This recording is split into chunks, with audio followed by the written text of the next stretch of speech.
Okay, so as Jeff mentioned in the preamble, yeah, there's some odd stuff on the calendar this week. The prime ministerial situation in the UK looks like it should resolve itself today. Um, there's ECB interest rates on Thursday. It's quite early in the day, but the press conference when that plays out is always bonkers. So we've got that. There's nothing major, but any of the mid-tier bits of information could move us around. So, just keep an eye on the calendar and be aware of the stuff that's occurring in the hour or two pre-market, including ECB on Thursday, and also, during the mornings on the trading days. Just be mindful of that. Quick comment about that. One of my original mentors once said, who was into racing too, like I am, he said, those things, NFP and whatnot, those are market movers. He said, these little things, he said, it's just like a wet spot on the track. Yeah, and that makes sense. I mean, when I was prop firm trading Eurex stuff, ECB day was horrible. It was madness. And the press conference, it's like FOMC press conferences, but there can always be a bit of overspill. Sentiment and this kind of thing. But it's the mid-tier stuff. It's odd because it's sort of last week of the month, yet it's not. We've got this last full week, but it's going to be next week. Monday, isn't it? It's 31st, Halloween. Ooh, so we may well start to see some book squaring towards the end of the week in anticipation of Monday. So we've got to be mindful of that. Lots of earnings too this week. Huge ones. What jumps out to me as I sort of zoom out and look at big picture, and ES is on the left, is with everybody's favorite nature-based fractal numbers, fibs and what have you, if we look at where the last leg down from kind of 4360 down to 3500 just below, we are just creeping up to this 3830, 3840 area, which is the first fib level that lots of people will be looking at. So we've got to be mindful of that. We're near the kind of last swing high as well. And 40s in the past few months have also caused inflection.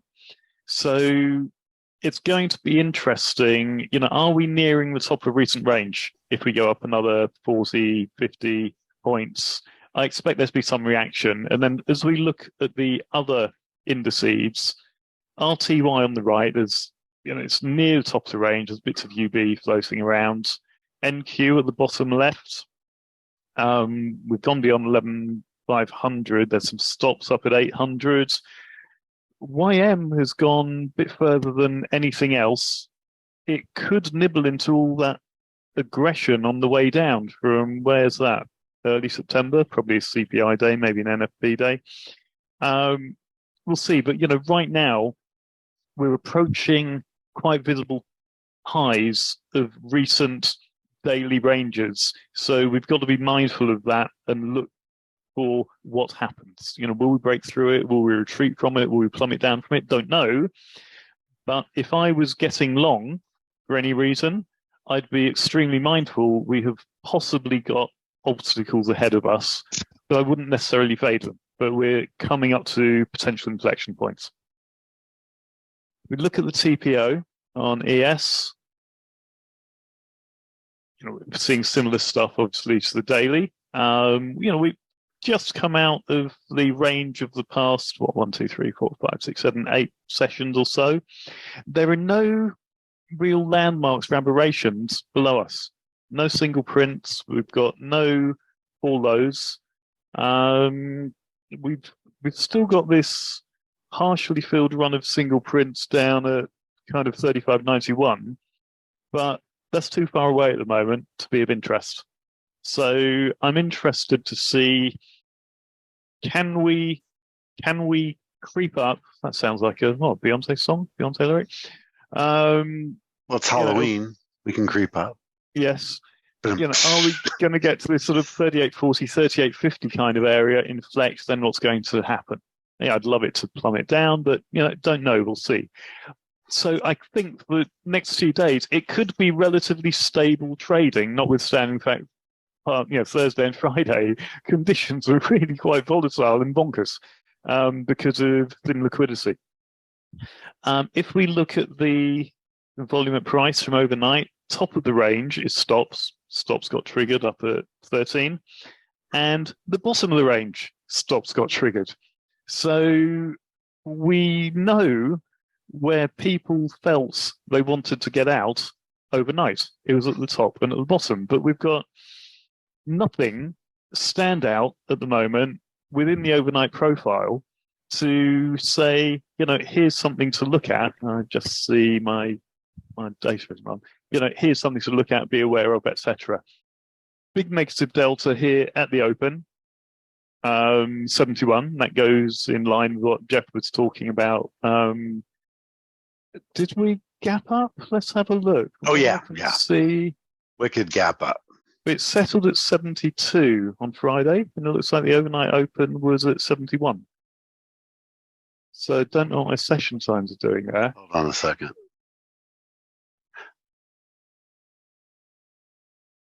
And it went up pretty aggressively. I've got the settlement. Okay, it did. You're right. It didn't. Okay, yeah. The futures settled much lower. The cash settled up higher, but no, it actually didn't gap up. It just immediately went up. So yeah. Oh, I remember we were talking about this right when the open happened, Lee or JVC. It was we opened and there was like a beat, and then all of a sudden somebody just started buying out of nowhere and just boom, and then biggest opening candle I think I've ever seen. Yeah, it just kept going. It wasn't like a short. It was just like one giant order filling, and it just ate up all the liquidity. And then once it was done, we just drifted down for the next 8 hours. So that's interesting. So if you look at the opening price, 71, big negative delta, and I might go to 1 minute chart there. So at that price, just under 2,500 contracts hit the bid. Let's just look at the 1 minute chart. I was probably catching up on my beauty sleep when all this was going on. Here we go. We can see that. You look great. Yeah, thanks. Oh, it's not a candle. Well, let's see. If I go back and look at it on my 5 second, that ought to be pretty clear. This is a minute, so that's not. Hang on, let me do that real quick. Yeah, it happened really quick. Okay, here. Oh, wow. Yeah, I can see it. It drove up over a period of 3-4 minutes on this. So it looks like it opens. It was getting hammered. There's absorption, and then everyone went, whoa, wrong way, and up it went. Yeah, on 5 second bars. So this is amazing. It opened right on the close, within like a point of the close, like you said. The first 5 second bar, the low was there. Again, these are 5 seconds, all right? The top of the 5 second bar is at 37.88 half. Then it pulled back, and again on 5 seconds to 84, and then the next bar up got to 95, and then 07, and then 1275. Those are, in bursts of 5 second bars. That's how fast that moved. So what's interesting then is, has this absorption happened at the open? I don't have a 30-minute footprint, what have you, or has that been defended on the way down at whatever that was, 10 p.m. Central, and then we've come back up through it? That might be interesting to look at. But you need to be mindful, 71 overnight open is going to be an inflection point for sure if we see that during the day. We have almost an 80 point overnight range too. So again, we're doing what we were doing last week with these big ranges, and so that makes it very interesting at both ends of this, like you said.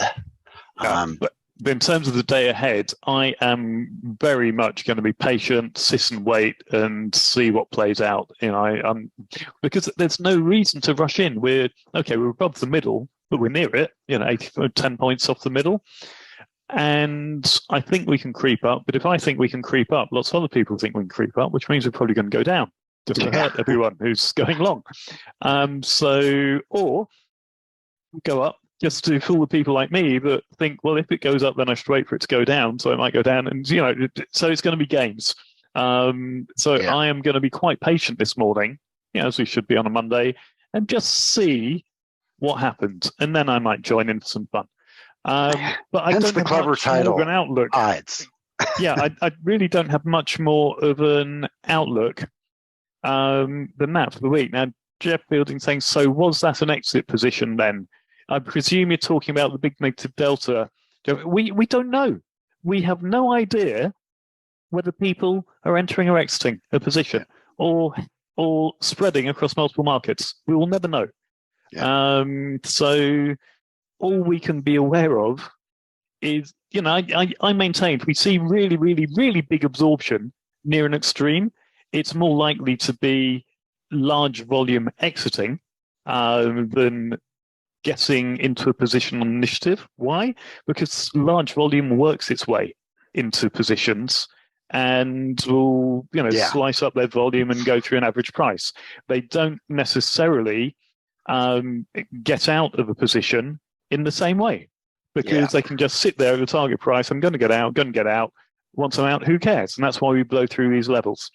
So that's kind of how I rationalize big delta. And, if we see big delta, it's not institutional bank traders building their position at this level because it's too visible. They might take 3 days to construct a position. Who knows? Real quickly, just on this topic, I'll talk more about the call when we get to it, but I asked about this close and this reopen, what people thought. Just, what's your best guess? And we took a little poll, and the best guess of what happened on the reopen was that somebody was short at the close, and because the close never pulled back on Friday, it was a really black swan close. We were 60 points off the VWAP. Normally 30 is a lot. So, if you were doing that and you had a 5,000 or 1,000 or 500 or whatever reasonably large position, and you could say, well, Sunday reopen, I'll close it out then. And it looked like, when we opened flat like that and then shot up, I'm just looking at the volume now and the lack of pullbacks. It looks like somebody just said, okay, I'm just going to buy everything I can till I'm done. And then when they were done, that was it. So I wonder if that's what it was. That was the opinion. I just wanted to share that. Everyone thought that's probably what happened. So you never know, like you said, though, but that's interesting. Yeah.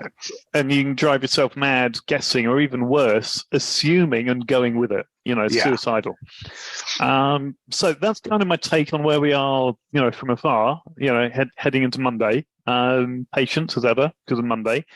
Do you want to talk through hedge fund call and stuff, Jeff? Yeah, and then we'll get on to the calendar and TRG this week. Yeah, please. I started. So it was a fun call. We had we did typically when there's a Formula One race, we do 2. We had one yesterday around the Formula One race, the U.S. Grand Prix, and there was also a MotoGP race that was great. And then so we had a lot of time to have these fun questions, and that was one of them, the one I just mentioned that I brought up, just to what best guess? What do you guys think this was?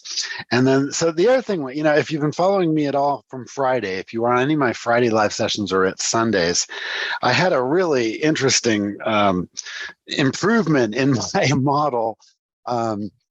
And I will talk about it in detail at Risk Management 2, which is Wednesday, the upcoming class where we'll talk about swarming and different styles of risk management than just, I'm wrong here and I'm right here. And if I get to where I'm wrong, I'm out. Can you work differently than that and still make money or make more money?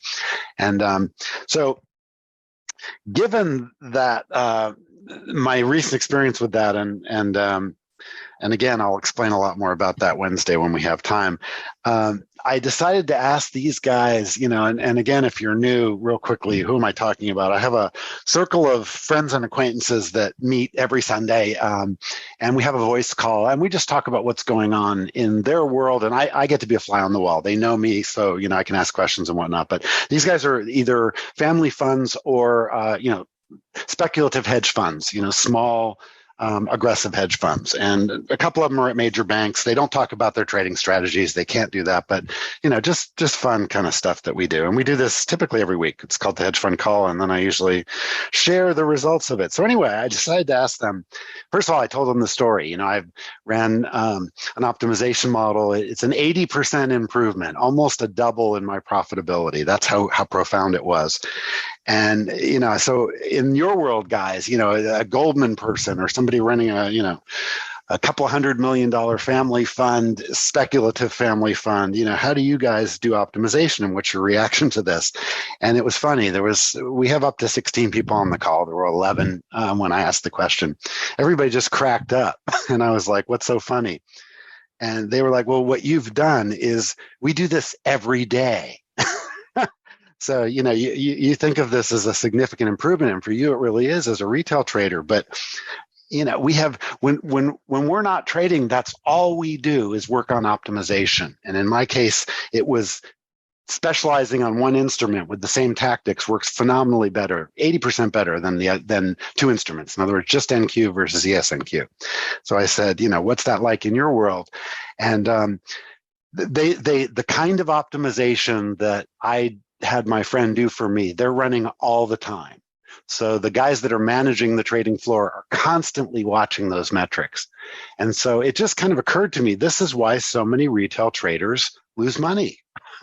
We don't understand what we're up against. It goes back to that thing that Trader Dante put up a couple of years ago, actually, got almost 10 years ago now. You're up against the smartest people in the world, the most ruthless people in the world, the most dishonest people in the world, the fastest computers in the world. And I asked them for just a couple of examples of stuff like that. And this is an interesting one because we've been talking about the VWAP a little bit. One of the guys said, yeah, the way that you're kind of working distance from the VWAP on your Friday session, he said, we do that 24 hours a day. We are constantly optimizing that wherever we're trading against value, because that's the only thing we can measure against. That's, at the kind of volume we trade. So anyway, I thought it was really interesting because, here I am thinking this is a really profound improvement, which for me it is. A very active but not an institutional trader, and they were just like, duh.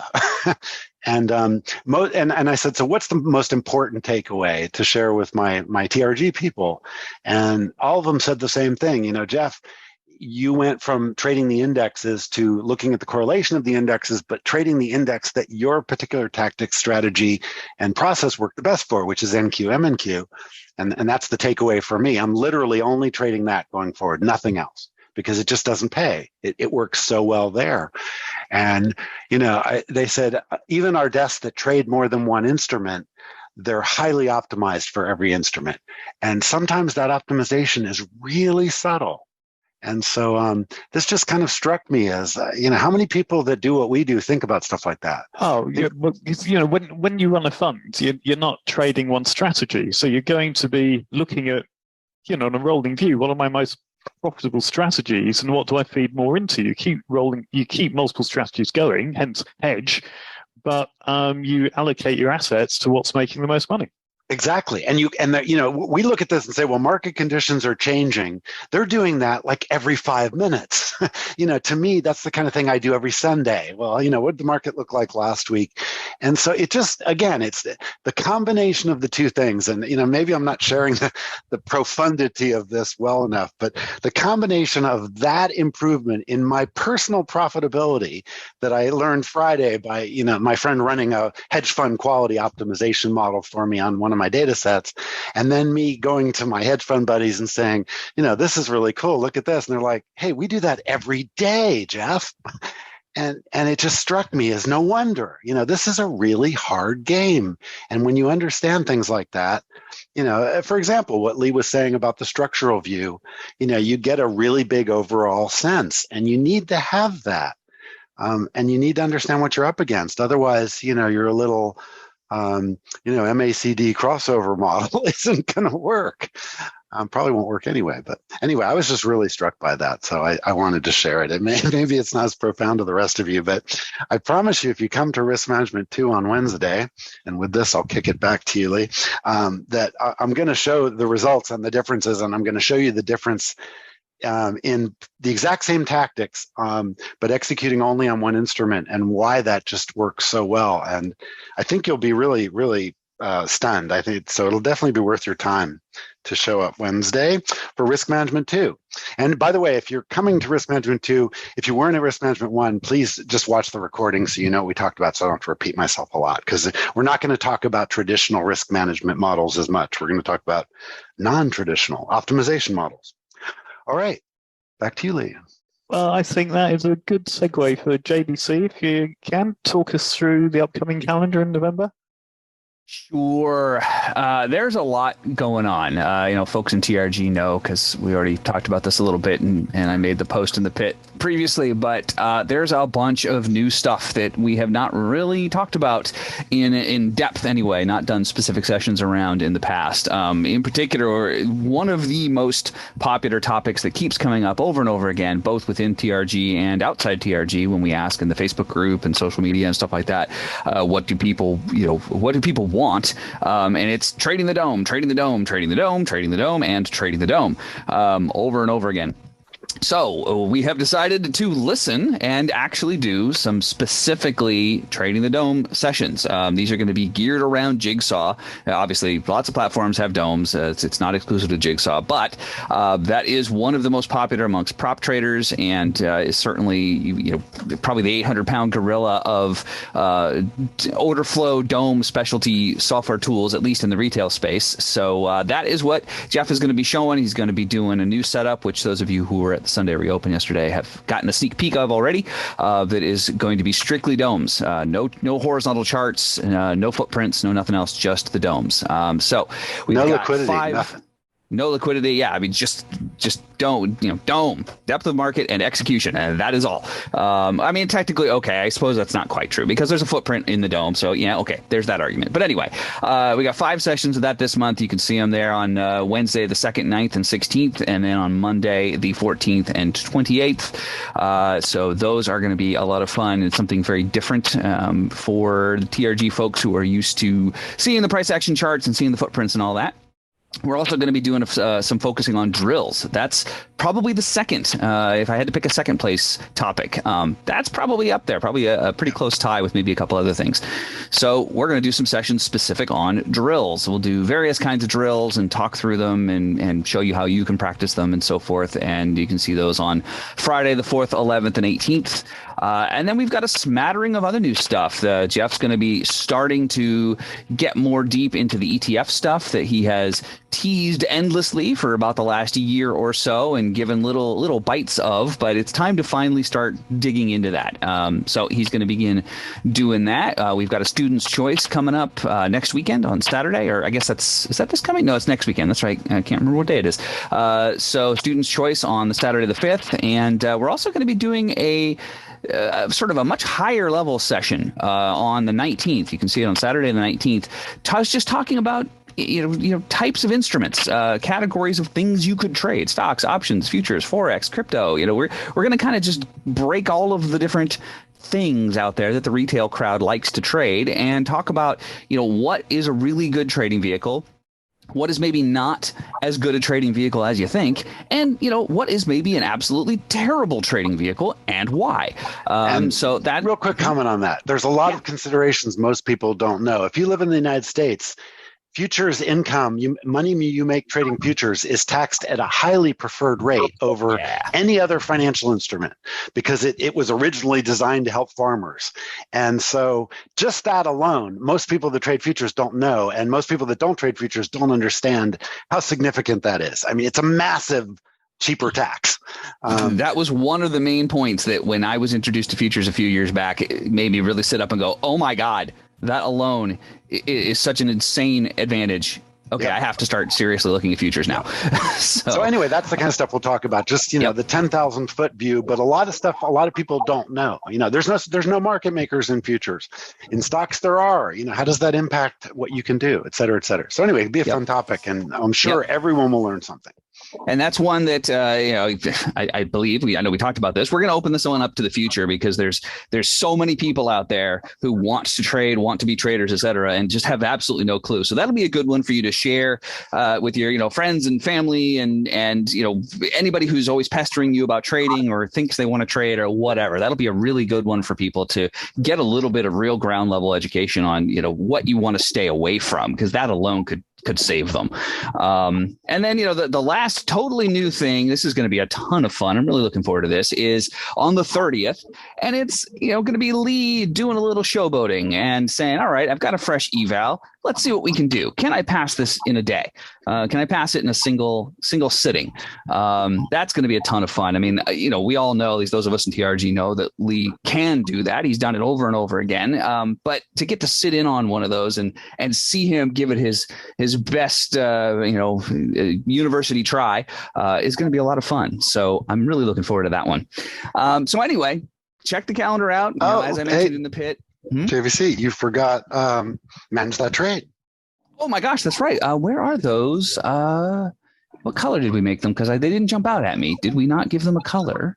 I don't even see them on here. Did we leave those off? It's orange. It's on the Mondays. Oh, there it is. It blended in with Ides of Monday. My eyes overlooked it. So yes, we're also going to be doing, I forgot, we're going to formalize a couple of Manage That Trade sessions. Those of you that don't know, that's where Jeff or Lee will just throw on a trade and call on someone and say, all right, what do you want me to do? And you'll jump on the mic and you'll say, all right, add one here, take one off there, tighten my stop to whatever. And it's going to be your job to do whatever you think is best for the trade and manage it the best you can. And those are a ton of fun. We've done it a few times here and there, once in a while, but we've never done any actual sessions where that's what we're going to be doing. So that's going to be a ton of fun. Really looking forward to that. Reminder that there are now more sessions on the calendar than your default credits allow. So I would recommend don't. Yes, exactly. Don't just blindly go and book and schedule every single thing the moment it appears without a second thought. Give a little thought to what are the things that are going to be the most valuable to me that I need the most, and book those. Of course, you can always pick up some more credits on the website if you just need a few more to attend more things than you had credits for, whatever. It's not a big deal. And this will continue to happen. We're going to keep expanding the calendar. So, there'll be more and more content, which is why, Lee spent so much time and built us this beautiful system, and we're really going to exploit it with lots of content at different times. So don't just blow your wad of credits. Yeah, there's no sense to do that. We want people to think about, where are the areas that I need the most work? What are the things that I need to hear again and again? And give that some thought. I like Bauer's idea. We should make a market. We'll make a market in TRG class credits. I like it. Yeah, exactly. Lee, do you see Brent's comment in the chat? Yeah, I know. We started out doing this, but what happened is the calendar went up. People blindly booked the whole month of everything. And then we're getting confused as to why can't I book beyond this date? Because your credits are valid while your membership is valid and can be used to book events up to 10 days beyond your membership renewal. So there are pros and cons behind all of this. And when you're not logged in, you can see the monthly view. When you are logged in, we constrain it to what's bookable because we've seen the behavior where people go machine gun on, let's click everything on the calendar. And then things can change, of course. So if we cancel an event 2 weeks out or what have you, because it can be Jeff's health, it can be life, it can be anything, and there's a bunch of bookings that were booked 2 to 3 weeks before the event, it creates an administrative mess. Now, you can always log out of the website and see the public calendar. You can see a monthly view on that. And in fact, an easier solution than that is don't log out. Just use an incognito or privacy window. That way the cookie won't be there and you'll see the whole calendar. So that's the easiest way. So I get what you're saying, Brent, but the flip side is people's lack of discretion over interacting with the calendar makes that an unfavorable thing to do, because when we first did that, people were just like machine gunning through the whole thing and creating gazillion bookings, which may or may not have been real. And we see that at the moment anyway, where on any given meeting, we probably get 50% of the people who have booked attending within the membership, which is bizarre as well. And then the other thing that happens, that just happened this morning, there'll be, 17 or 18 people registered. And then, right when the meeting starts, everyone, books and rolls in. And now we're, 25 or 29, now. So that's typical. It's hard to do that. I want to speak to Steve's questions about evaluations and the little showboating thing, which I'll do at the end of November. My plan on this, I'm probably going to really load up heavily on all the Black Friday promos in November. So I don't know which evaluators thing I'll be playing with. In terms of this idea of, I can pass it in a day. I mean, can I reach the target amount? If it happened to be a Lulu or an Apex, I just nudge it along at 1 tick a day to burn the remaining 9 days. Now, Tick Trader, they have no minimum time. It's just reach the revenue target. You can get funded in 1 day with Tick, which I've done a couple of times, which is really good fun. Elite are 5 days minimum. So it's doable, Steve. If you're looking to get access to a funds account quickly, Tick is the best one, but you can't withdraw for at least 40 trading days. I'm playing at the moment. I'm going to cover some of this in one of the classes in Dallas, which is, look at the planning using all the pros and cons of different programs of, who can get you money quickest, who can get you unlimited money quickest. And it's all a huge melting pot. I don't think that's the right word, but it's a mélange. There we go. We'll use la langue française to describe it beautifully. There is no one standout for any given situation, but the fun which we'll have on the 30th is, out of whatever I've loaded up on during Black Friday, I'm going to just take one of them, trade it. I'll run this session for 2-3 hours. And, I've done Tick a couple of times mid-morning where, big moves underway and I've just gone in heavy and scaled in, scaled out. I think I passed one Tick once in about 27 minutes.